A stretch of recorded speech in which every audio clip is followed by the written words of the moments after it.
네, 이제 강의 시간이 다 돼서 오늘 저널 클럽 한번 시작해 보도록 할게요.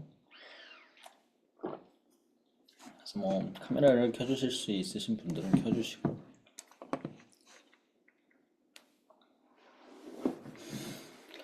저는 현재 미국에서 스포츠 재활로 박사 과정을 밟고 있는 강지호라고 합니다. 그리고 현재 이제 스포츠 메들린에서 재활 익힘 쪽으로 강의를 진행을 하고 있습니다. 그래서 지금까지 저널 클럽 계속 들어와 주신 분들은 아시겠지만 이 저널 클럽은 30분에서 한 1시간 정도 사이에 좀 빠르게 간단하게 하나의 주제를 가지고 살펴보는 논문을 살펴보는 그런 시간이에요. 그래서 30분 안에 좀 인사이트를 얻어가는 시간이다 보니까 뭔가 정답을 얻어간다라기보다는 오늘 읽었던 논문들이 내일 현장에 어떤 영향을 미치는지 그 정도만 살펴보고 인사이트를 얻어가는 정도로 생각을 하시면 좋을 것 같아요. 그래서 이번 주 주제는 이제 무릎 통증과 고관절 운동, 그리고 대표적으로 무릎 통증 중에 하나인 PFPS, 이제 대퇴슬개 통증 증후군을 갖고 이제 고관절 운동에 어떤 효과가 있는지를 살펴볼 거예요. 그래서 오늘 크게 두 가지 논문을 가져왔는데요. 그래서 항상 제가 30분 이내에 끝내본 적이 없긴 한데 최대한 빠르게 논문 두 편을 읽어보도록 할게요. 일단은 PFPS, 대퇴슬개 통증 증후군이 뭔지 모르시는 분들이 있어서 간단하게만 짚고 넘어가도록 할게요. 이제 대퇴슬개 통증 증후군은 우리가 알고 있는 이 슬개골이란 이 파텔라 이 본 주변으로 통증을 느끼는 이 대표적인 만성적인 무릎 통증 중에 하나예요. 그래서 얘는 이 힘줄에 느끼는 통증도 아니고요. 관절염처럼 이 뼈랑 뼈 사이에서 느끼는 통증이 아니라 이 슬개골이랑 이 대퇴 그 사이에 맞닿는 면에서의 통증을 느끼는 무릎 통증 중에 하나예요. 그래서 주로 안테리어 니페인이라고 해서 무릎 앞쪽이 굉장히 아파요라는 통증의 이 양상을 보이고요. 그리고 얘는 이제 뭔가 부딪히거나 사고나 이런 트라우마에서 발생하는 게 아니라 만성적으로 여기에 부하가 계속 가해지다 보니, 그러니까 즉 우리가 움직이거나 스쿼트를 하거나 뛰거나 뭐 할 때마다 이 슬개골과 대퇴골 요 사이에 압박력이 발생합니다. 그래서 이 압박력에 의해서 이게 계속 만성적으로 압박력이 크게 가해졌을 때 생기는 통증들을 우리는 PFPS라고 명칭을 하고 있어요. 그래서 얘는 관절염과는 조금 다르고요.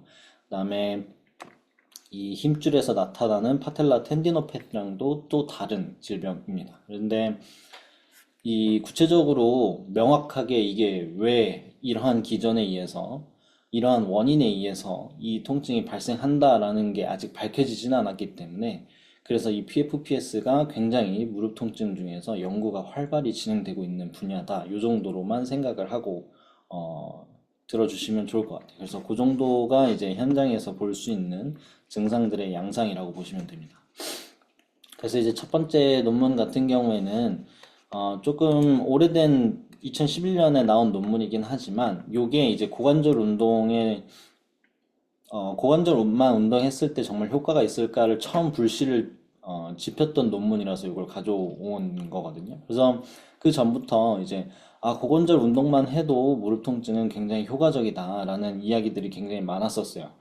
근데 그거를 이제 실제로 운동으로 적용을 해서 실험을 적용을 해서 연구를 했던 것들은 굉장히 부족했는데 이 시기에 나왔던 이 논문이 굉장히 이제 처음 불씨를 지폈고 그 뒤부터 이 PFPS를 대상으로 고관절 운동과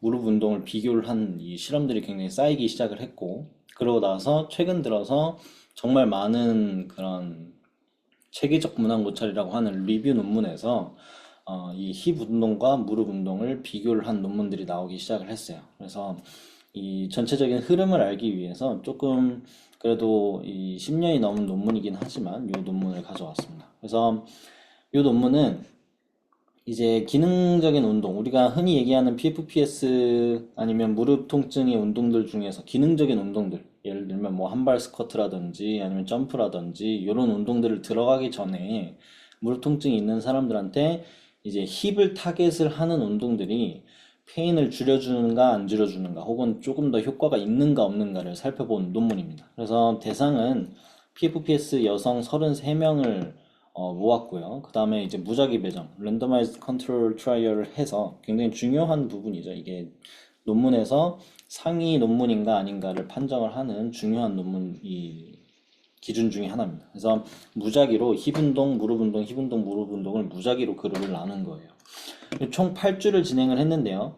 앞에 4주는 무릎 운동 그룹은 무릎 운동만 하고, 그 다음에 고관절 운동 그룹은 고관절 운동만 한 거예요. 그리고 그 4주가 끝난 뒤에 이제 나머지 4주는 동일한 기능적인 운동을 같이 진행을 한 겁니다. 그래서 8주 동안 운동을 했지만 처음에 평가를 한번 진행을 하고 4주 뒤에 또 한 번 평가를 진행을 하고 그 다음에 총 8주가 지난 뒤에 다시 평가를 진행을 한 그런 논문이에요. 그래서 핵심 결과를 한번 짚고 넘어가면 일단 4주 때에 힙 운동이 통증이 훨씬 더 완화가 빨랐다고 결과가 나왔어요. 다만 8주가 지나가면 두 근 그룹 모두 다 차이가 없었다라고 나오고 있습니다. 그래서 이 정도의 큰 흐름을 갖고 논문들을 한번 살펴보도록 할게요.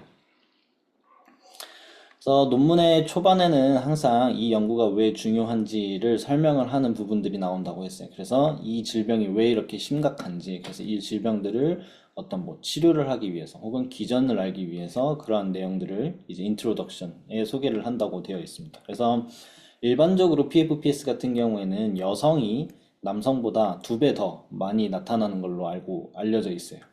그리고 이것이 이제 스포츠 인구로 넘어가면 4배까지도 차이가 난다고 알려져 있습니다.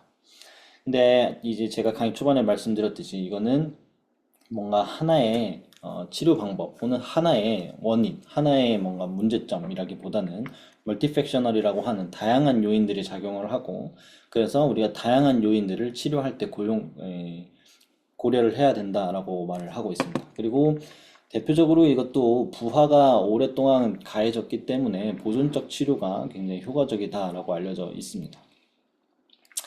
근데 이때 이제 처음으로 이 많은 연구들이, 이 최근 연구들이 이제 힙에 대한 결핍, 즉 이 PFPS 있는 사람들의 특성들이 뭐냐면 고관절의 근력이 굉장히 약하다라는 결과가 나왔어요. 그래서 이때까지만 해도 고관절 근력 약화가, 즉 중둔근, 대둔근 이러한 근력 약화들이 PFPS의 원인일지도 모른다라는 연구 결과들이 많이 나왔었어요. 2011년도까지만 해도. 근데 이제 최근 연구에는 원인이 아니라 결과라는 논문들이 굉장히 많이 나오고 있습니다. 그래서 무릎 통증이 발생을 했기 때문에 고관절 근력이 약해진 거지.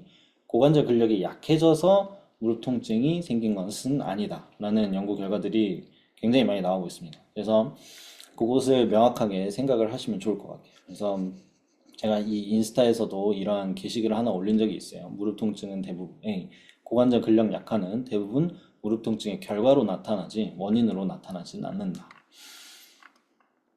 그래서 이제 그 당시까지 이제 쿼드의 강화가 효과적인 인터벤션이고 하지만 이제 쿼드만 한 거, 그 다음에 고관절만 한 논문들이 별로 없었다라는 거예요. 그러니까 뭐 한발 스쿼트라든지 뭐 기능적인 운동들이 다 결국에는 무릎도 타겟이 되고 고관절도 타겟이 되는데 우리가 명확하게 그것을 나눠서 비교해 본 논문들이 없었던 거죠. 그래서 우리가 굉장히 바이어스를 갖고 해석을 할 수 있다. 그래서 오로지 명확하게 무릎만 타겟을 한 운동과 고관절만 타겟을 한 운동들을 우리는 이 논문에서 비교해 보겠다라는 겁니다. 그래서 방법은 아까 말씀드린 대로 랜더마이즈드 컨트롤 트라이얼로 4주를 먼저 쿼드 그룹과 힙 그룹으로 나눴고요. 그 다음에 4주는 기능적인 운동을 진행을 했고 플라시보 그룹은 없었다라고 얘기를 하고 있습니다. 그래서 이제 PFPS를 선정하는 기준들에 대해서 여기 설명을 해놨어요. 그래서 안테리어 혹은 레트로 파텔라 디페인, 그래서 이 무릎의 앞쪽에 페인이 생기거나 혹은 파텔라의 레트로 부분에 통증이 생기거나 그리고 명확한 거는 트라우마랑 관련이 없어야 된다. 즉 사고랑 관련이 없어야 돼. 예를 들면 뭐 부딪히거나 갑자기 넘어졌거나 혹은 뭔가 ACL이랑 끊어졌다라든지 이런 이 트라우마가 없어야 됩니다. 그리고 파텔라 이 슬개골을 눌렀을 때 통증이 발생을 하고 파텔라 퍼셋 주변으로 이제 통증이 발생한다. 이러한 크게 네 가지 기준들을 가지고 PFPS를 선정했다고 합니다. 그래서 대부분의 PFPS 연구는 이 동일하게 이 포함하는 기준들을 설정을 합니다. 그 다음에 이제 뭘 측정을 했느냐, 통증 스케일을 먼저 측정을 했고요. 비주얼 아날로그 스케일로. 그래서 1에서 10까지 통증의 기준을 평가를 했고요. 그 다음에 설문지, 이 하지 기능이 어떤지에 대해서 설문지를 진행을 또 했고요. 그리고 이 통증에서의 비주얼 아날로그 스케일에서 중요한 점 중에 하나가 뭐냐면요. 2cm가 clinically important change라고 알려져 있어요. 즉 이게 뭐냐면 가장 최소한으로 요 정도는 변해야 임상적으로 의미 있는 수치라는 거예요. 이걸 보통 MCID라고 얘기를 하는데 예를 들면 뭐 어깨 가동 범위가 5도 뭐 한 3도 증가를 했다고 해서 임상에서 그렇게 중요한 기준은 아니에요. 어깨에 이제 굴곡 가동 범위는 거의 180도가 나오는데 거기에서 내가 치료를 하고 치료 전후가 3도 차이나 하면은 이게 임상적으로 그렇게 중요한 수치가 아니라는 거예요. 임상적으로 중요한 수치가 되려면 뭐 한 10도 이상은 증가를 해야 이 사람이 실제로 굉장히 기능이 좋아졌다라고 평가를 하는 거지. 근데 뭐 한 3도 증가했다고 해서 이거를 좋아졌다라고 평가를 할 수는 없다라는 거예요. 그게 측정자의 오류일 수도 있고 뭔가 설문지의 점수 차이에 따라서 달라질 수 있다라는 거죠. 그래서 페인 스케일에서도 비주얼 아날로그 이 페인 스케일에서도 2cm가 줄어들어요. 즉 1cm부터 10cm까지 보통 비주얼 아날로그 스케일을 한다고 하면 이 사람의 통증이 2cm 정도는 줄어야 임상적으로 의미 있는 수치가 줄었다고 평가를 하는 겁니다. 예를 들면 뭐 1.8cm나 1.7cm는 이 사람의 측정 오류일 수도 있고 어떤 자신의 이 평가 방법에 따라서 굉장히 달라질 수 있다. 그래서 2cm가 굉장히 중요한 수치이다라고 얘기를 하고 있고, 그 다음에 이 아까 말씀드린 LEFS, 이 하지의 기능을 평가하는 이 기능 그 설문지에서는 8점이 MCID라고 보고를 하고 있습니다. 그 다음에 이러한 통증들이랑 기능들이 좋아졌다면 혹은 통증들이 감소를 했다면 그게 왜 좋아졌을지를 설명을 하기 위해서 스트렝스들을 측정을 했다고 합니다. 그래서 과연 스트렝스 때문에 좋아진 건지를 평가를 한 거죠. 그래서 전반적으로 스트렝스를 평가하는 방법들에 대한 사진을 게시를 해 놨고요. 그리고 힙 그룹과 무릎 그룹 간의 그 운동 방법들은 뒤에 이 첨부 파일로 첨부가 되어 있어요. 그래서 뭐 1주부터 2주부터 3주부터 4주부터 이렇게 각각 어떤 운동이 들어갔는지 나오고 있습니다. 그 다음에 펑셔널 스트렝스 테스트는 뭘 했냐면 스텝 다운 태스크를 했다고 합니다. 요걸 진행을 한 거거든요. 이 PFPS에서 굉장히 많이 활용되는 펑셔널 태스크 중에 하나입니다. 그래서 이 상태에서 20cm의 박스 위에서 뒤꿈치를 바닥에 닿는 이 태스크를 30초간 진행을 해서 총 몇 회를 진행을 하는지를 평가를 하는 거예요. 그래서 무릎 통증이 있는 사람들한테서 혹은 이 대표적으로 PFPS 같은 경우에는 이 안테리어 니 페인, 앞쪽의 페인을 많이 느끼기 때문에 이 태스크를 많이 활용을 합니다. 그래서 30초 동안 몇 회를 하는지. 그래서 이거를 기능적인 스트렝스로 테스트를 진행을 했다고 합니다. 그래서 전체적인 플로우는 이렇게 되고요. 그래서 33명의 여성들이 힙 그룹과 니 그룹으로 나눠져서 운동을 진행을 했습니다. 이제 결과로 바로 넘어가 보도록 할게요. 통계적인 부분보단. 이제 통증 스케일에 있어서는 베이스라인, 즉 운동 전에 힙 그룹이 평균이 4.6, 쿼드 그룹이 평균이 4.2였는데 4주 시점에서, 즉 쿼드 그룹은 쿼드만 하고 힙 그룹은 힙만 했을 때 힙 그룹의 통증 완화가 굉장히 빠르게 나타난 것을 볼 수가 있어요. 4주 차에. 근데 이제 8주가 넘어가면 다시 차이가 없었다라고 나오고 있습니다. 그래서 굉장히 이게 임상적으로 좀 중요한 논문이었어요, 이 당시에. 그래서 이 차이를 일단 갖고 저희가 이제 디스커션, 논의 부분으로 넘어가도록 할게요. 그래서 방금 보신 것처럼 4주차 때 굉장히 차이가 많이 났다라는 결과가 여기에서 너무 중요했고, 근데 이제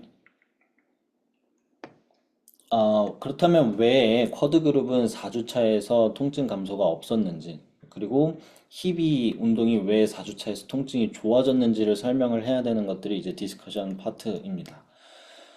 일단은 이 디스커션을 좀 빠르게 이해하기 위해서 결론부터 말씀을 드리자면, 우리가 힙 운동을 했을 때, 혹은 어떤 쿼드 운동을 했을 때, 혹은 어떤 운동을 했을 때 통증이 좋아지는 명확한 기전에 대해서 아직까지는 우리가 아무도 몰라요.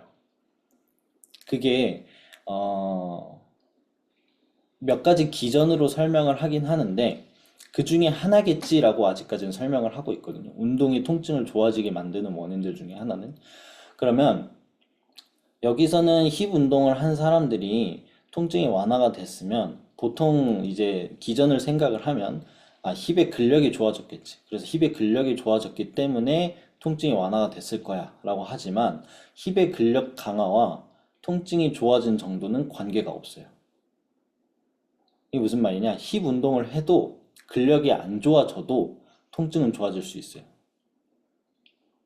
그러니까 근력은 안 좋아져도 통증은 좋아질 수 있기 때문에 근력만으로도 설명이 안 돼요. 그래서 아직까지 명확한 기전은 모릅니다. 근데 몇 가지 추측을 합니다. 그래서 힙 운동을 했기 때문에 초기에 무릎에 가해지는 부하가 줄어들었을 것이다 라고 추측을 합니다. 이게 무슨 말이냐면 예를 들면 그냥 우리가 발바닥이 아프다고 칠게요. 근데 이제 우리가 원래는 딱딱한 신발을 계속 신고 다녔어요. 근데 발바닥이 어떤 부상에 의해서 아파지면 거기에 뭔가 거즈를 대든지 아니면 엄청 푹신푹신한 깔창을 대든지 너무 아프면 발을 아예 들고 다니겠죠? 이것들이 다 발바닥에 가해지는 부하들을 줄여주려고 하는 거예요.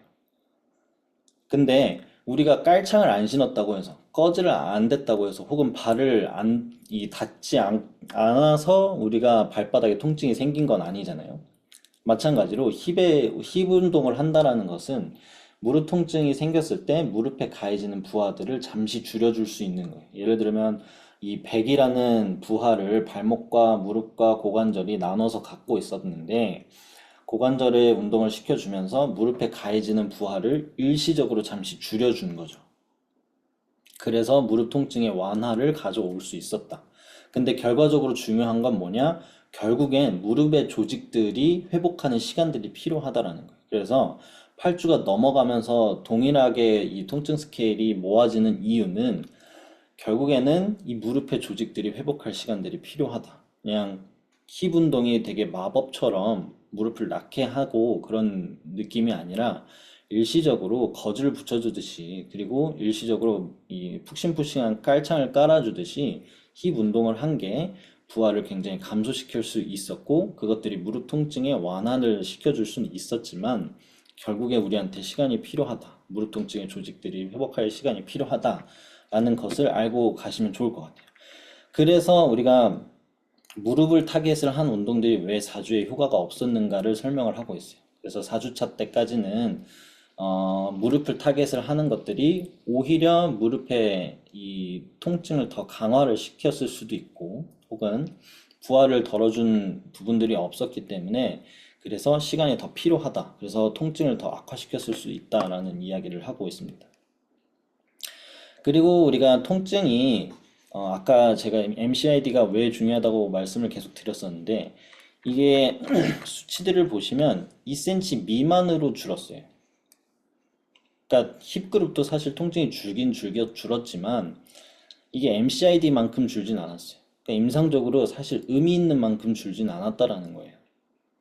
물론 통계적으로 차이가 있긴 하지만 이게 정말로 의미 있는 수치만큼 줄진 않았다라는 것을 굉장히 강조를 하고 있어요. 이게 논문에서 우리가 이 유의한 수준만 보면 안 되는 이유 중에 하나거든요. 유의하게 나오긴 했지만 실질적으로 임상에서 그렇게 중요한 수치만큼 줄진 않았다라는 것을 강조를 하고 있습니다. 그래서 마치 내 연봉이 제가 이 논문에서 통계를 항상 설명드릴 때 말씀드리는 건데 마치 내 연봉이 1,000원 오른 꼴이에요. 그러니까 모든 직원들을 1,000원 연봉을 올리면 통계적으로는 다르게 나옵니다. 이 집단과 이 집단이 다르게 나오지만 내 연봉이 1,000원 오른 게 그렇게 임상적으로 의미 있는 수치는 아니라는 거죠. 그래서 이러한 것들을 고려를 하긴 해야 되지만 통증에서만큼은 이 미니멈한 디텍터블한 체인지가 나타나진 않았지만 이 기능 설문지에서는 12점이 감소를 하면서 MCID를 초과하는, 그러니까 이 사람이 느끼기에 내가 기능적으로는 되게 좋아졌다. 그리고 통증 스케일도 여기서 논문이 물어본 질문 자체가 지난주에 가장 심하게 느꼈던 통증이 몇이냐라고 물어봤어요. 그래서 이거는 일반적인 이 평균의 이 통증의 평균을 물어본 게 아니라 가장 심한 수준을 물어봤기 때문에 조금 그게 과대평가됐을 수 있다라고 해석을 하고 있습니다.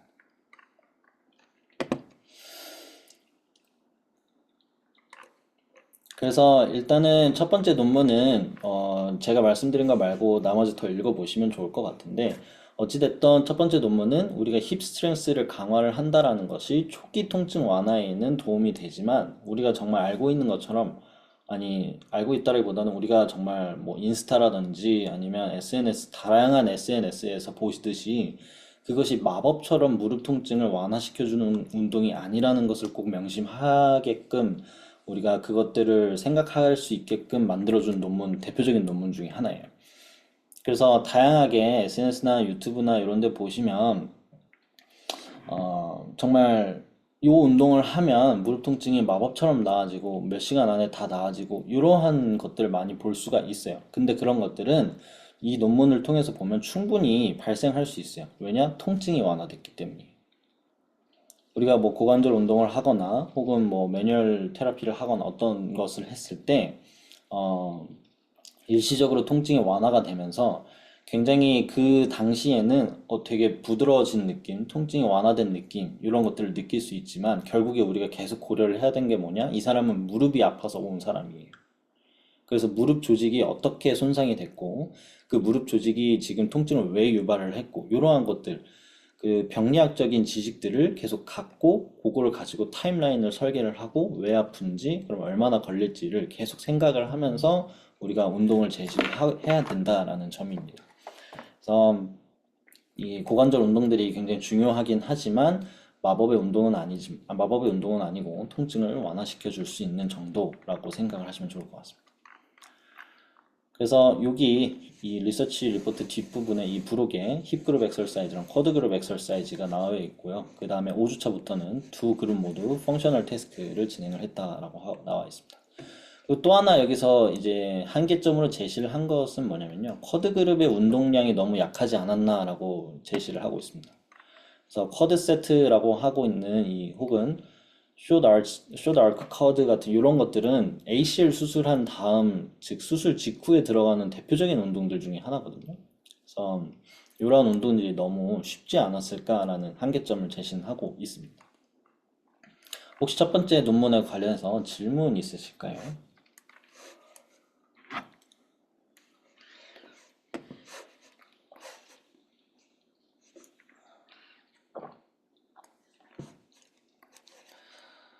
질문이 없으면 시간이 많지 않아서 두 번째 논문으로 빨리 넘어가도록 하겠습니다. 두 번째 논문도 마찬가지의 논문입니다.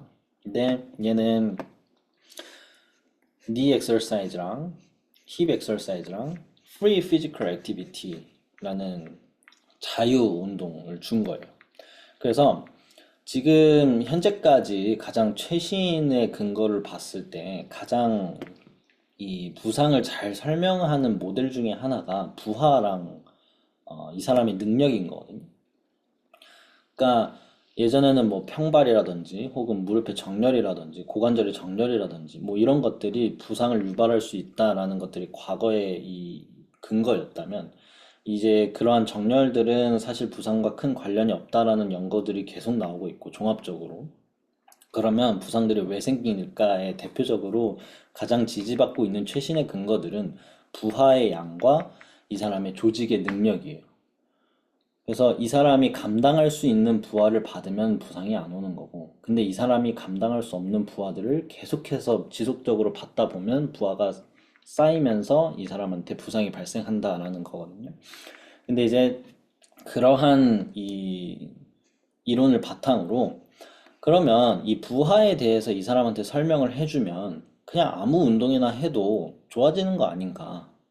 이 사람이 부하를 잘 조절을 할 수 있다면 그리고 그렇게 회복할 시간을 가져준다라고 하면 결국에는 타임라인이 중요한 거고, 그래서 결국에는 움직임을 한다라는 거 그 자체가 중요한 거기 때문에 아무 운동이나 해도 좋아지지 않을까라는 생각을 갖고, 그리고 이제 니 타겟과 힙 타겟은 계속해서 논란이 되어 왔던 거기 때문에 그렇게 하면 좋아지지 않을까라는 개념에서 진행을 한 논문입니다. 이 논문은 이제 2019년에 나온 논문이에요.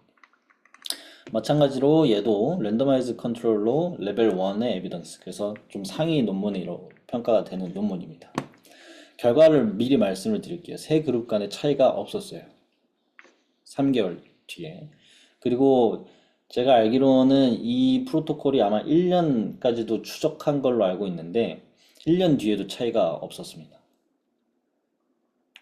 그래서 좀 많은 점들을 시사를 해주는 논문들이에요. 그리고 참고로 하나를 더 말씀드리자면 힙 운동과 니 운동의 차이는 그 하나의 제가 소개해드린 하나의 논문이 아니라 엄청나게 여러 논문들이 다 두 운동은 차이가 없다라고 나오고 있습니다. 힙 운동을 하든 니 운동을 하든 차이가 없지만 그거보다 조금 더 효과가 좋았던 거는 힙 운동과 이 니 운동을 같이 했을 때는 얘네 각각 하는 것보다는 좀 더 효과가 좋았다라고 나오고 있는 것이 일반적인 연구의 흐름입니다.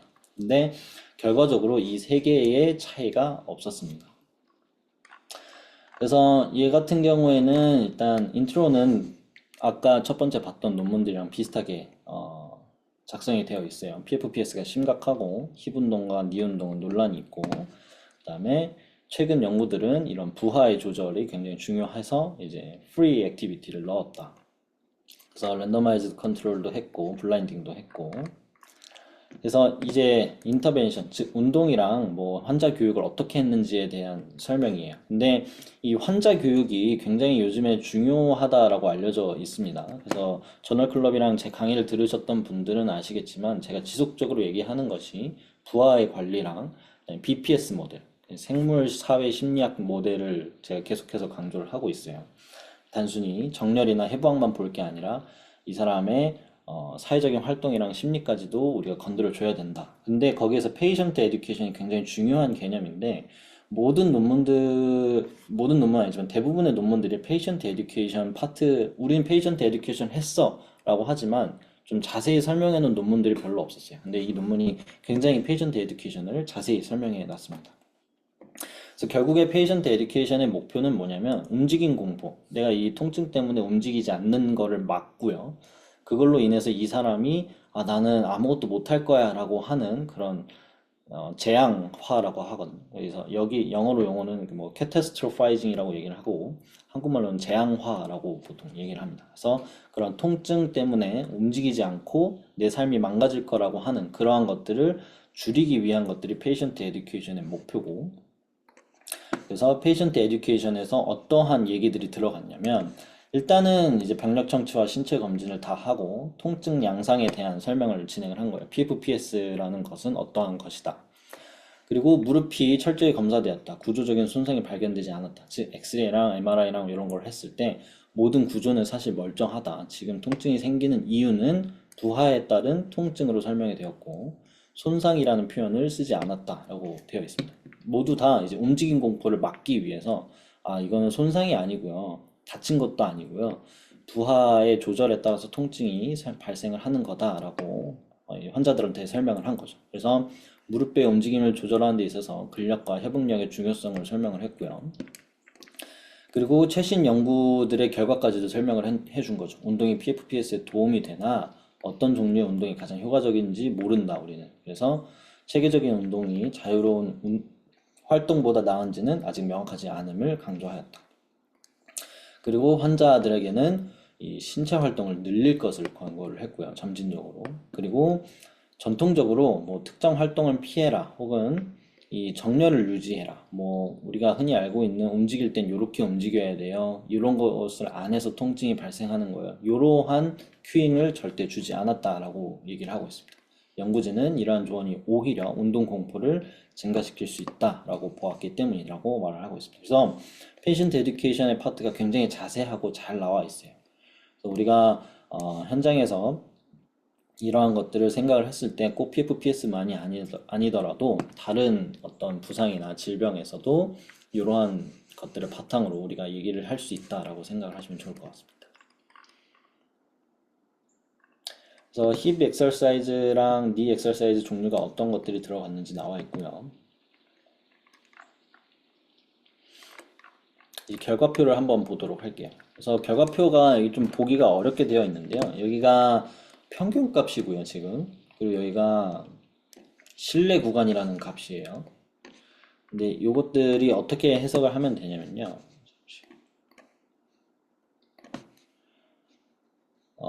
만약에 실내 구간이 62.7부터 71.7인데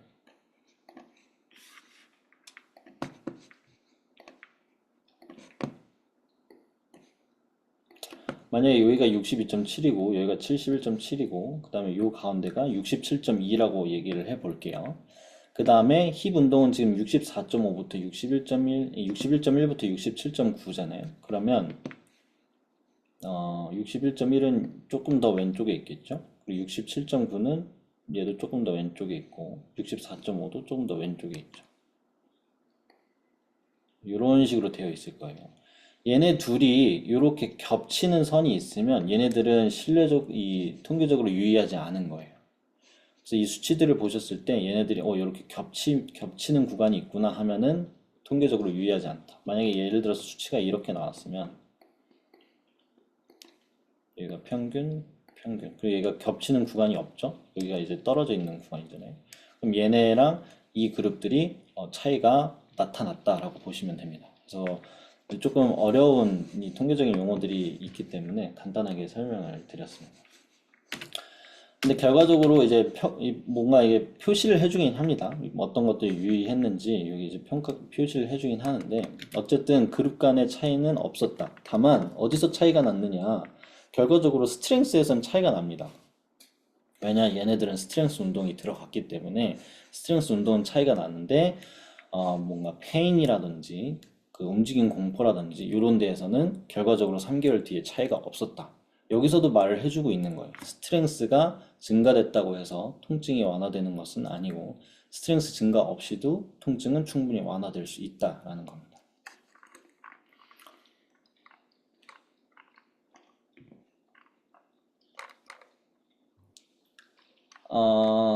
그래서 디스커션 파트를 같이 한번 살펴보도록 할게요. 그래서 결과적으로 차이가 없었다라는 것을 강조를 했고요. 그리고 hip vs knee focused exercise, 즉 힙을 타겟을 한 것과 무릎 타겟을 한 것을 봤을 때도 가장 최근에 이 리뷰 논문에서도 어떠한 특정한 타입의 운동들이 효과가 있다라고 보이진 않는다라고 결론을 지었다고 합니다.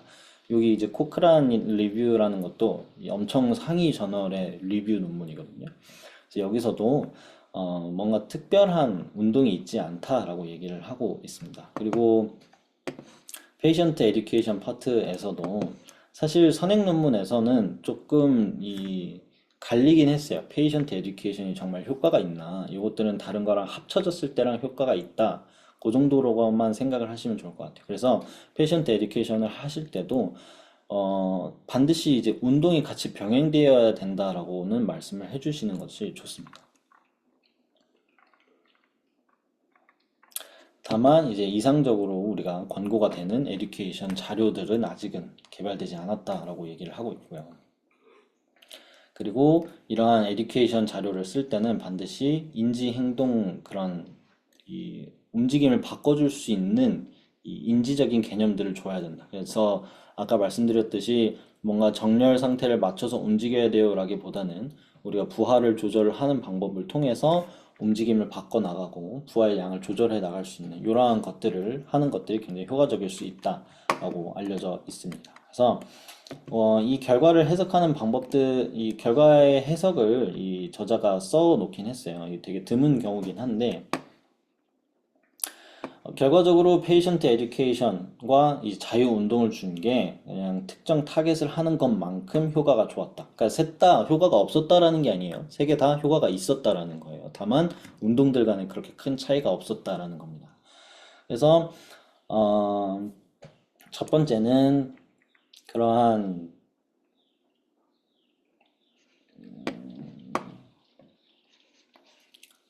멀티모델 인터벤션을 우리가 고려를 했을 때 이 잠시만요.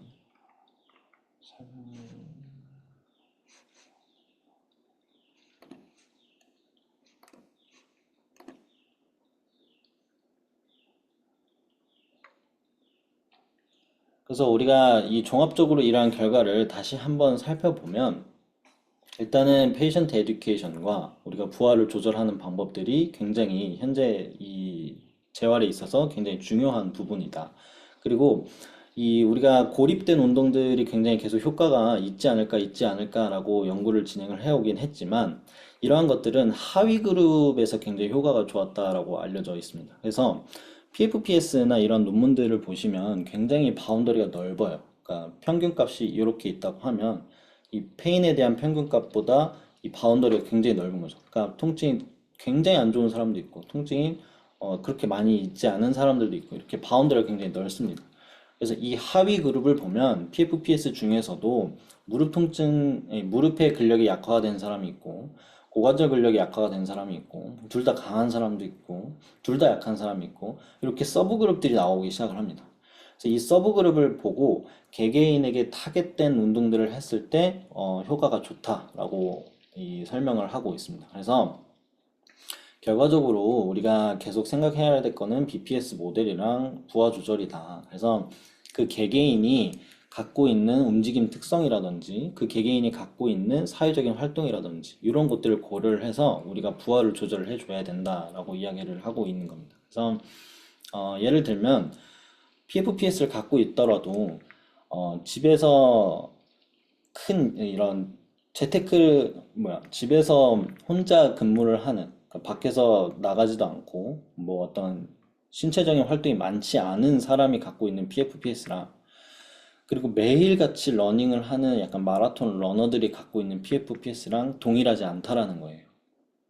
통증 양상이나 이러한 병리적인 부분에 있어서는 동일한 양상을 보일 수는 있지만 얘네들을 우리가 타겟을 하고 움직임을 설계를 하고 운동을 하는 데 있어서는 동일하게 설계를 하면 안 된다라고 얘기를 하고 있는 겁니다. 그래서 개개인에게 맞춰진 운동들을 다 진행을 해야 되는데 그때 우리가 해야 될 거는 고관절 운동이 마법처럼 좋아지니까 우리는 고관절 운동을 해야 돼요 라는 느낌보단 무릎 통증이 있으니까 무릎 운동을 해야 돼요 이러한 느낌보다는 지금 현재의 부하가 어떻고 그래서 이 부하를 조절을 해서 미래의 통증을 어떻게 완화시켜 가고 타임라인을 어떻게 설정을 해가고 이러한 것들이 훨씬 더 중요하다라고 생각을 하시면 좋을 것 같습니다. 그래서 두 편의 논문들을 같이 살펴보고 지금 힙 운동이 초기 통증 완화에 굉장히 효과적일 수 있다. 하지만 우리가 결과적으로 나아가야 할 방안들은 마법처럼 좋아지는 운동들은 없다라고 말씀을 드리는 겁니다. 혹시 두 번째 논문 관해서도 질문이 있으실까요?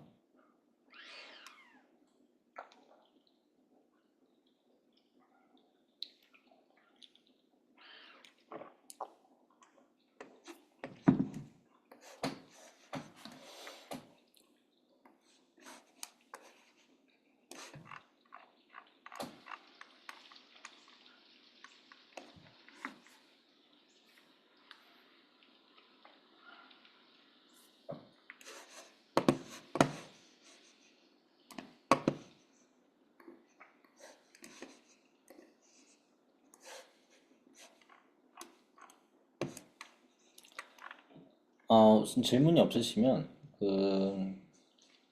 이 보통 논문을 읽더라도 해석하는 것들이 조금씩 달라질 수는 있어요. 여기서 제시했던 해석이랑 제가 하는 해석도 조금 다를 수 있고 논문에 대해서 해석이 조금 다른 방향을 갖고 계신 분들은 뭐 저한테 DM을 보내주시거나 아니면 여기 남아서 공유를 해주시면 제가 또 그거를 저희 인스타 채널에 같이 공유를 해드리도록 할게요. 그래서 이러한 해석도 있을 수 있겠다라는 이야기들을 공유를 해드릴게요. 페이션트 에듀케이션에 대해 참고할 수 있는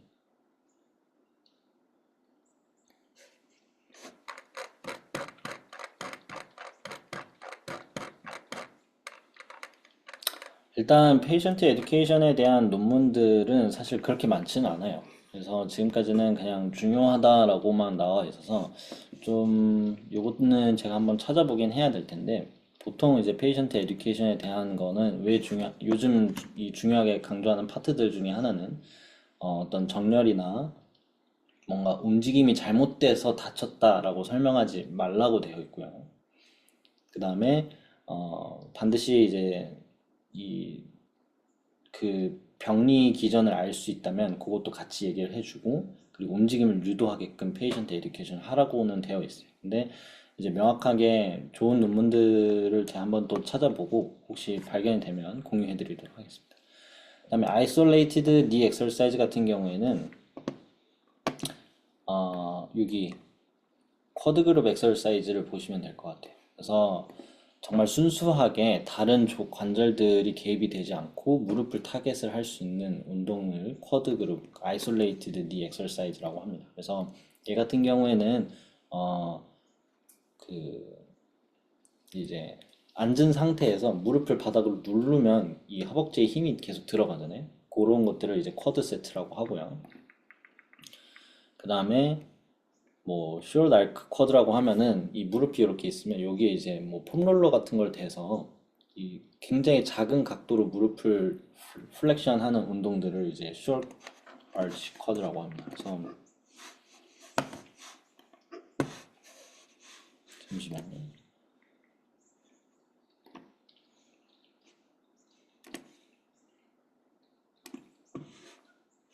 보시면 다른 강의 자료 만들 때 잠깐 썼던 건데 이렇게 쿼드 세트는 대표적으로 이제 ACL 수술했을 때 이 수건들을 이렇게 바닥으로 눌러서 허벅지에 타겟을 가하는 것들이 쿼드 셋이고요. 아까 말한 숏 아크 쿼드 운동 같은 경우에는 이렇게 폼롤러나 동글을 대서 이 짧은 움직임을 가져가는 것들을 이제 숏 아크 쿼드 운동이라고 합니다. 혹은 뭐 우리가 뭐 헬스장에서 보는 그런 니 익스텐션 엑서사이즈 같은 머신을 활용하는 것도 아이솔레이티드 니 운동이라고 생각하시면 될 것 같아요. 그다음에 아이솔레이티드 힙 운동 같은 경우에는 옆으로 누워서 우리가 흔히 알고 있는 밴드를 걸고 에이비덕션 하고 그다음에 익스터널 로테이션 하고 클램쉘 하고 뭐힘그 익스텐션 하고 이러한 운동들 그래서 무릎이 개입이 되지 않고 힘만 타겟을 한 것들을 아이솔레이티드 힙이라고 합니다.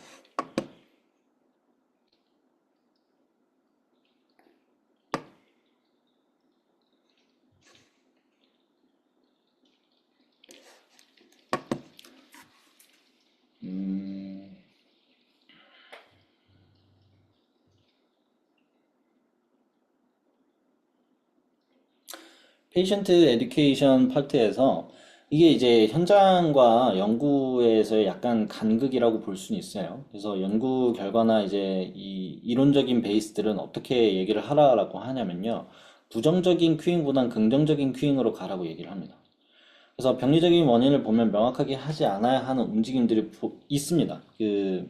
뭐 예를 들면 뭐 ACL 같은 경우에는 회전의 움직임을 딱 하면 안 되고 이런 것들이 있어요. 그때 이제 그렇게 심각한 경우 같은 경우에는 당연히 하지 말라라고 제안을 하기도 하고요. 또 하나는 이 범위 내에서 움직이라고 얘기를 하는 큐잉들도 있습니다. 그게 이제 긍정적 큐잉과 부정적 큐잉의 차이긴 한데, 그래서 긍정적 큐잉, 이 범위 내에서 움직이라는 그 말도 사실 한계는 있어요. ACL 같은 경우에는 끊어져가지고 지금 2주, 3주 재활을 하고 있는데, 그 당연히 회전이 들어가면 안 되는 그 구간인데, 거기에서 이 긍정적 큐잉을 바꿔서 해라라고 하는 이런 한계적인 것들도 있지만 그래서 딱 명확하게 이 선을 그어서 얘기를 하라는 것보다는 어떻게 보면 그레이 존이라는 부분들이 있는 거죠. 회색 지대가 있는 거죠. 다만 최대한 이 상황에서 지금 최대한 할 수 있는 움직임을 자꾸 유도를 하라라는 겁니다. 예를 들면 발목을 다쳐서 병원을 갔는데 깁스하고 2주, 3주 뒤에 봅시다 라고 하는 것보다는 지금 하고 있는 어떤 뭐 최대한 통증이 자극을 하지 않는 선에서 약간 천천히 걸어도 되고 혹은 무게를 조금씩 줘봐도 되고 웨이트 시프팅이라고 하는 그러한 것들을 해서 이끌어 가는 것이 어떻겠냐라고 보통 얘기를 하는 것들이 페이션트 에듀케이션입니다. 그래서 답변이 도움이 됐을지는 모르겠습니다.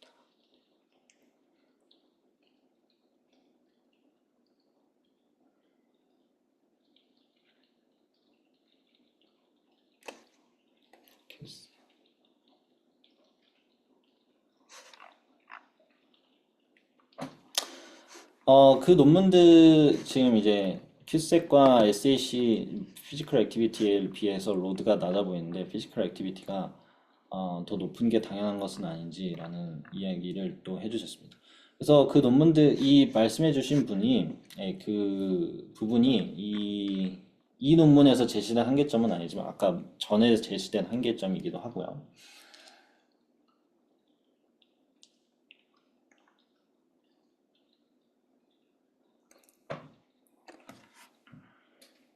근데 이제 피지컬 액티비티가 생각을 해 보실 점이 뭐냐면 피지컬 액티비티를 우리가 명확하게 이걸 하세요 해서 이걸 무조건 해야 돼요라고 액티비티를 준 게 아니고요. 예를 들면 큐셋이나 뭐 힙 포커스드 엑서사이즈를 한 그룹과 니 포커스드 엑서사이즈를 한 그룹 모두 자기가 하던 피지컬 액티비티는 계속 하는 상태예요. 근데 차이가 뭐냐면 페이션트 에듀케이션이 들어갔냐 안 들어갔냐라는 거거든요.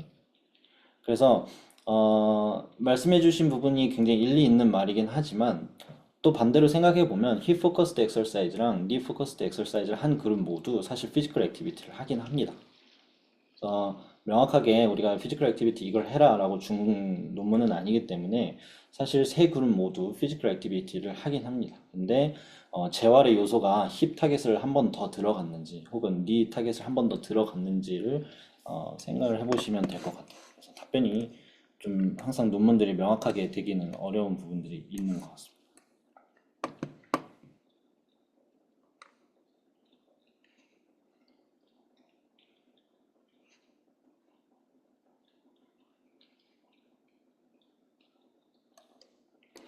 4주차에서 8주차에 통증 변화가 없는 것은 일시적인 통증 감소로 이어져서로 해석할 수 있네요. 그것은 이제 아까 말씀드렸듯이 일시적인 통증 감소라기보다는 이제 무릎의 회복 타임라인을 고려를 하시면 될 것 같고요. 그리고 또 하나 말씀드린 거는 이게 임상적으로 중요했던 수치는 아니어서 이 점이 넘어가는 수치는 아니었기 때문에 어, 더 깊게 해석하기는 사실 어려운 부분들이 있고 그리고 또 하나 이제 다른 논문들을 결과를 살펴보면 PFPS가 장기적으로 엄청나게 효과가 좋았던 운동들은 아직 없어요. 그러니까 통증이 줄긴 하지만 3개월, 1년 이렇게 장기 추적을 했을 때 진짜 이 PFPS가 많이 좋아졌다라고 하는 운동 방법들이 사실 없어서 어, 조금 생각을 해볼 필요가 있습니다. 그리고 4주차에서 8주차에서 감소했으니 웨이트베어링 운동에 대한 효과라고도 볼 수 있을까요? 네, 그렇게 해석할 수도 있어요. 왜냐면 펑셔널 운동들 같은 경우에는 아까 그 논문도 조금 더 자세히 보시면 코 컨트랙션이라고 하는 이제 뭐 앞뒤의 동시 수축이라든지 힙 운동의 고관절의 개입이라든지 이런 것들이 웨이트베어링 운동들의 장점이고 그래서 그러한 것들의 개입을 없애기 위해서 힙 운동과 무릎 운동으로 나눠서 진행을 한 거거든요. 근데 그런 펑셔널 운동들이 효과를 줬을 수도 있다. 하지만 이제 해석을 할 때 이제 다른 논문들의 연구 결과를 같이 살펴보면 어, 비슷한 운동 효과의 결과를 가져옵니다. 쿼드 그룹, 뭐 펑셔널 그룹이라든지.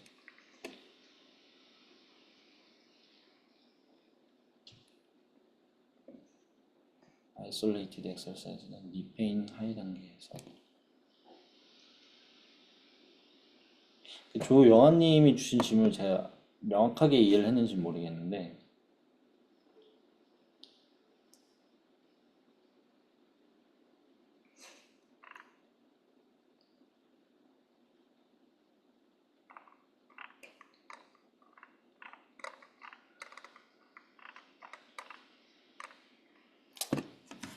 일단은 아이솔레이티드 엑서사이즈는 이제 오픈 키네틱 체인 운동이라고 해서 이 통증이 굉장히 심한 경우라든지 재활 초기에 들어가는 운동들이긴 합니다. 그래서 만약에 통증의 강도가 너무 세거나 그럴 때는 아이솔레이티드 엑서사이즈를 해주는 것이 효과가 좋을 수 있고요. 그리고 이 힙 운동을 해주는 것들이 통증 완화에는 조금 도움이 될 수 있다라고 생각을 해주시면 될 것 같아요. 답변이 됐을까요?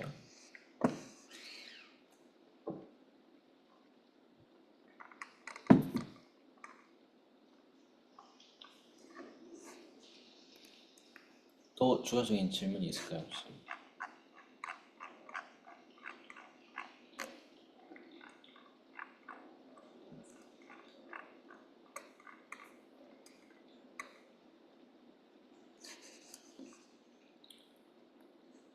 네, 이게 저널 클럽을 항상 30분으로 홍보를 해놓고 50분을 가져가는 그래서 오늘 또 하필 질문이 많이 주셔가지고 또 좋은 얘기를 나눌 수 있었던 것 같습니다. 그래서 이 PFPS뿐만 아니라 사실 다른 무릎 질환에서도 비슷한 연구 결과들이 나와요.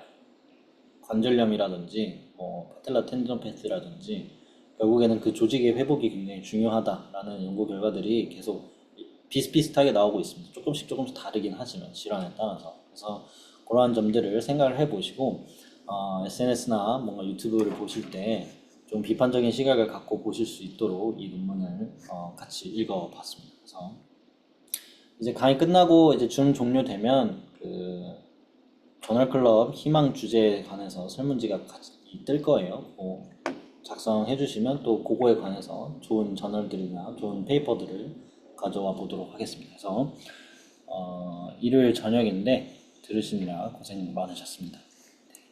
감사합니다. 질문 있으신 분은 남아서 하고 가셔도 됩니다.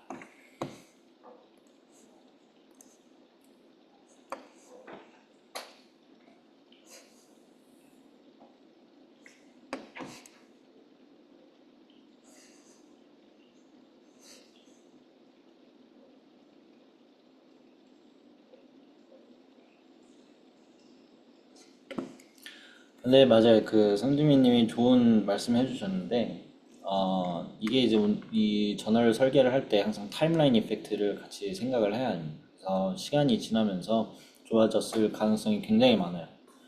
근데 그냥 그 논문의 이 목적 자체가 힙과 니를 비교하기 위함의 논문이었기 때문에 결국에는 결과적으로는 힙과 니의 차이가 없었다. 딱 여기까지만 결론을 내릴 수 있고 그게 떤 타임라인 이펙트였는지 조금 더 해석을 할 수 있는 깊이가 없었다라는 것은 좀 아쉬운 점이긴 합니다.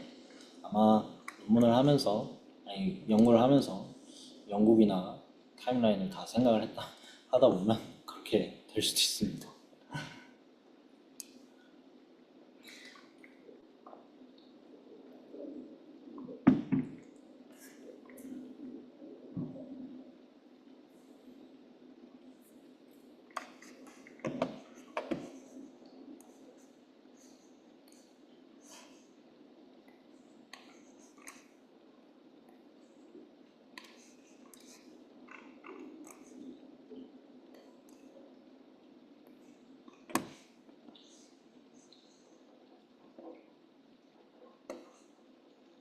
네, 마이크 켜고 질문하셔도 됩니다.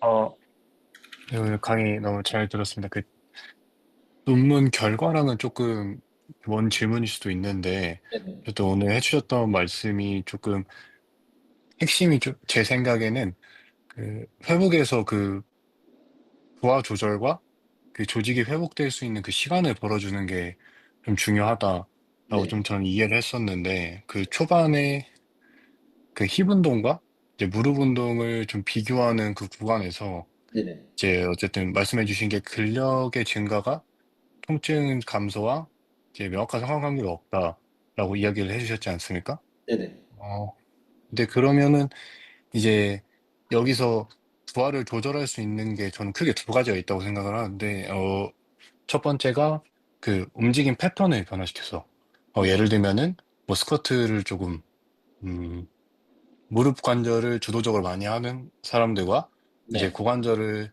주도적으로 많이 쓰는 사람들, 이런 식으로 좀 움직임 패턴을 바꿔서 그 관절에 가해지는 부하를 줄일 수 있는 방법 하나랑 네. 아니면은 그냥 고관절 운동만 가져가면서 네. 이제 무릎의 신체 활동을 아예 조금 낮춰서 그렇게 좀 부하 조절할 수 있는 방법 좀 크게 이렇게 두 가지가 전 딱 떠오르는데, 네, 근데 그 논문에서 제시한 그 초기 운동들에는 네, 대부분 그 힙 운동이 좀 웨이트 베어링을 하지 않는 그런 단적인 운동들이다 보니까 첫 네, 번째는 이제 제가 얘기한 첫 번째 이유에는 좀 부합하지 않는 것 같은데, 네. 그러면은 제가 얘기한 두 번째 그냥 고관절 움직임을 하면서 신체 활동을 줄이는 게 조금 주된 이유로 가져갈 수 있는 건지, 네. 그게 조금 궁금합니다. 일단은 사실 굉장히 좋은 질문을 해주셨는데, 어, 이 웨이트베어링을 하지 않았기 때문에 움직임 패턴 조절은 당연히 안 됐고요.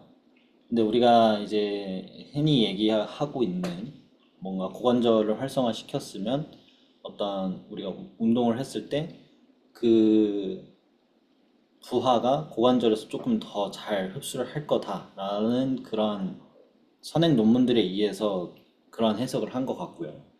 그리고 다른 연구 결과를 살펴보면 사실 1번의 가설은 조금 날아가긴 해요. 왜냐면 OA를 대상으로 힙 운동을 먼저 하고 이 통증을 조사한 논문을 살펴보면 통증은 줄긴 줄었는데요. 그런 이제 운동 역학적으로 무릎에 실제로 가해지는 부하는 줄진 않았다라고 제시가 되어 있어요. 음. 그러니까 동작 분석을 해서 찍어 보니까 실제로 니 모멘트나 이런 거는 전혀 변화가 없는데 통증이 감소가 되는 거죠. 그래서 1번의 가설이 사실 제외가 되긴 하는데 근데 그렇게 되면 우리가 왜 나아졌는지 사실 아직까지 아무도 몰라요. 그게 사실 지금 통증과 이러한 연구 분야에서 굉장히 어, 설명하지 못하는 부분 중에 하나거든요. 그러면 이제 크게 활동 조절, 뭐 활동 조절도 맞는 말일 수 있는데 크게 우리가 통증을 했을 때 첫 번째는 우리가 운동을 했을 때 나타나는 진통성 효과, 그 다음에 두 번째가 부하 조절, 뭐 대표적으로 이렇게 얘기를 하거나 근데 진통성 효과는 무릎에서도 나타나야 하는데 무릎에서는 나타나지 않았다라는 거고요. 그 다음에 부하 조절은 실제로는 부하가 무릎에 가해지는 부하가 변화가 없고요. 그래서 명확하게 이 왜 통증이 줄었는지는 사실 잘 몰라요. 그리고 부하를 조절하실 때 이제 활동 조절 같은 경우도 있지만 우리가 부하를 얘기를 할 때는 굉장히 다양한 부분들을 이야기를 할 수가 있어요. 사실 뭐 강도라든지 유형이라든지 혹은 타임 언더 텐션이라고 하는 TUT라든지 지금 생각이 나는 것들이 이 부하를 조절을 하는 데 있어서 굉장히 다양할 수 있는데 이제 현장에 계신 것 같은데 현장에 계실 때 이 부하를 조절할 때 팁 중에 하나가 뭐냐면요. 이 사람이 지금 이 다치고 있는 부상을 일으킨 부하가 이제 생각이 되실 거예요. 예를 들면 뭐 러닝을 많이 하는 사람들이 있어서 아킬레스 텐디노패티 같은 경우에는 빠르고 그 강하고 반복적인 부하들이 아킬레스에 계속 가해지는 거잖아요. 그냥 사무직이 갖고 있는 아킬레스 텐디노패티랑은 조금 달라요. 왜 이 사람이 아프게 됐는지. 그러면 이 사람이 매일 받는 부하랑은 다른 부하를 주는 것들이 효과적이다라고 알려져 있어요. 그러니까 우리가 힘줄이라든지 근육이라든지 뭐 관절이라든지 다 다른 부하에 다르게 반응을 해요. 그러니까 우리가 뭐 당연히 웨이트 트레이닝을 할 때도 고강도로 3개, 5개를 들면 머슬 스트렝스가 발달을 하고 뭐 8개에서 12개를 하면 근비대가 발달을 하듯이 재활을 할 때도 마찬가지로 예를 들면 TUT를 굉장히 길게 가서 완전히 고중량을 드는 헤비 슬로우 레지스턴스 지금 명확히 기억이 안 나는데 그런 것들이 HSR 네, 말씀하시는 건가요? HSR이랑 예전에는 그냥 이센트릭 트레이닝이랑 이런 것들을 다 비교를 하다 음. 보면 다른 부하에 다르게 몸이 적응을 하고 다르게 반응을 합니다. 그래서 부하를 조절하실 때 뭐 강도랑 유형이랑 뭐 TUT랑 이런 것들을 생각을 하시면서 조절을 하시는 것도 중요하지만 이 사람이 지금 평소에 받고 있는 부하가 어떤 건지를 생각을 해서 요거랑 다른 부하를 줘야 이 조직들이 다르게 반응을 해서 요것들을 견딜 수 있게끔 나타나는구나라고 생각을 하시면 좋을 것 같아요. 그래서 이제 선수들한테 요가나 필라테스들이 굉장히 효과적인 이유가 되는 것 중에 하나가 그렇게 보통 설명을 합니다. 이 선수들이 평소에 받는 부하랑은 아예 다른 부하를 주면서 이 선수가 더 강한 몸이 되어가는 거죠. 그래서 부하를 조절하실 때 그런 것들을 움직임 패턴 조절도 있고 활동 조절도 있고 이러한 그 사람이 평소에 받는 부하랑은 다른 부하를 주는 것들을 생각을 하시면 돼요. 혹시 답변이 되셨을까요? 네. 어, 죄송한데, 그럼 이거 연결해서 질문 하나만 더 드려도 될까요? 네, 어, 이제 이 부하 유형을 말씀하시니까 갑자기 생각난 건데, 그러면 좀 그 선수들의 주기화에서도 이 네, 부하 유형을 잘 사용하면은 네, 그 가장 퍼포먼스를 높게 유지해야 되는 그 컴피티션 구간을 조금 활용을 할 수 있을 것 같은데, 네, 네, 이제 좀, 어, 그 이제 부하를 통해서 만들어내는 게 이제 피로고, 피로로 이제 좀 몸이 적응을 하지 않습니까? 네, 네, 그래서 이제 갑자기 드는 생각인데, 그러면은 그 시합기 직전에 조금 대사적 피로, 돔스를 많이 유발할 수 있는 그 기계적인 피로, 그런 네. 기계적인 자극을 많이 주는 것보다는 좀 대사적이나 신경근적인 피로로 이제 해서 파워 출력을 조금 더 이끌어낼 수 있는 그런 운동들을 조금 더 집어 넣으면서 이런 피로의 그 스펙트럼, 그러니까 저울을 좀 달리해서 이렇게 선수들 몸 상태를 좀 끌어올릴 수 있는 방법도 그런 트레이닝 방법이 혹시 있을지 혹시 좀 궁금해가지고. 음,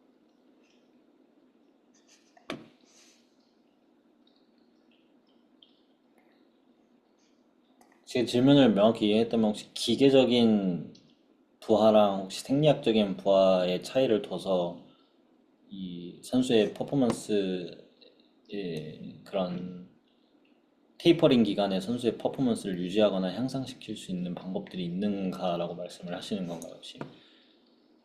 어, 네, 어쨌든 그 부하에 조금, 네네. 음, 네, 그게 맞는 것 같습니다. 그 부하가 어느 시기에 어떤 부하가 좀 더 중요시 되어야 되는지, 이게 좀 더 맞는 정리 같습니다. 음,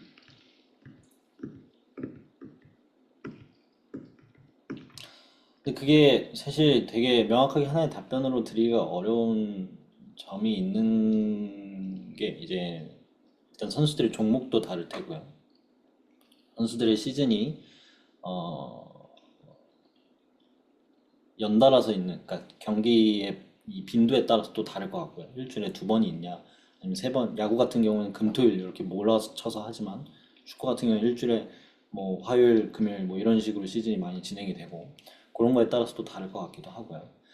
일단은 시즌에 있어서는 사실 음,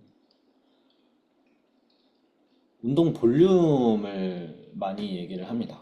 그래서 부하의 종류라든지 부하의 크기라든지 이런 것도 중요하긴 하지만 결국에는 운동 볼륨을 너무 높이지 않고 생리학적으로든 기계적으로든 파워에 초점을 많이 맞추고, 그러니까 근비대라든지 지구력이라든지 이런 것들은 운동 볼륨을 너무 크게 가져가면서 선수들의 피로도를 많이 유발을 하기 때문에 퍼포먼스를 최대한 유지할 수 있을 정도 수준의 파워 운동만 유지를 하는 것을 보통은 시즌 중에는 추천을 하긴 하거든요.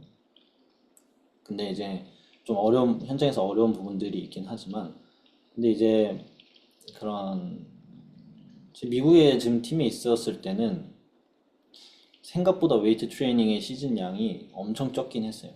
일주일에 한 두 번에서 세 번 정도 정말 전신에 그냥 파워 한 두 세트, 세 세트 정도만 탁 건드리고 끝나는 수준이 대부분 시즌기의 운동이었거든요. 그래서 되게 이제 엑셀 같은 표로 해서 그 선수의 무게가 그냥 유지될 수 있는 정도 수준만 하는 것들이 대부분이었어요.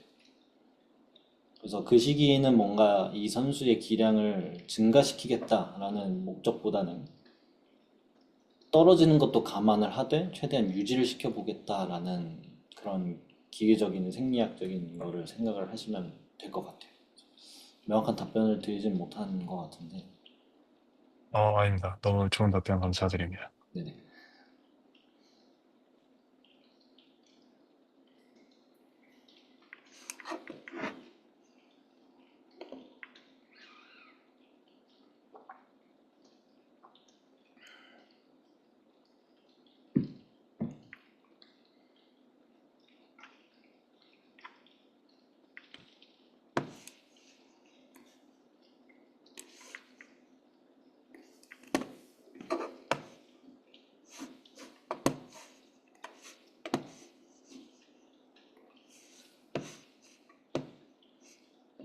네, 시간이 많이 지나기도 했고 지금 질문이 이제 더 이상 없는 것 같아서 강의를 여기까지 마무리하도록 하겠습니다. 고생하셨습니다.